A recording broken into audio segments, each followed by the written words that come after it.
The Art of Command, Understanding Imperative Sentences. Hello, language learners. Today, we're going to dive deep into the world of English sentences, focusing on a specific type, imperative sentences. By the end of this video, you'll not only understand what an imperative sentence is but also how to identify them correctly. Imperative sentences are those sentences that give a command, make a request, or offer advice. Essentially, they tell someone to do something. They might end with a period or an exclamation point, depending on the intensity or urgency of the command. Here are a few examples. Close the door, please. Pass the salt.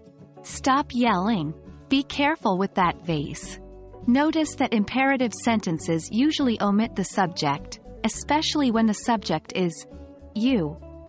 It's understood that the sentence is directed at someone, but we don't usually need to include the you in the sentence.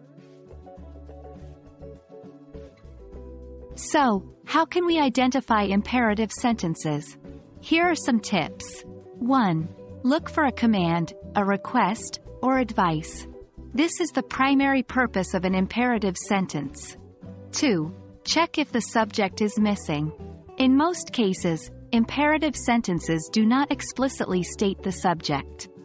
It is implicitly understood to be you. 3. Examine the verb.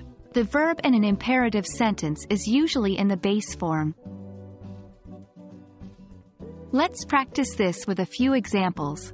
Don't forget to turn off the lights. This is an imperative sentence. It's giving a command, and the subject, you, is implied. She is reading a book. This isn't an imperative sentence. It's a declarative sentence, stating a fact or information. And there you have it. By now, you should have a good grasp on what an imperative sentence is and how to identify them. Remember, they're all about commands, requests, or advice, and they typically don't explicitly state their subject. So, keep practicing, and soon spotting imperative sentences will become second nature to you. We hope this video has been helpful, and remember, keep learning and stay curious.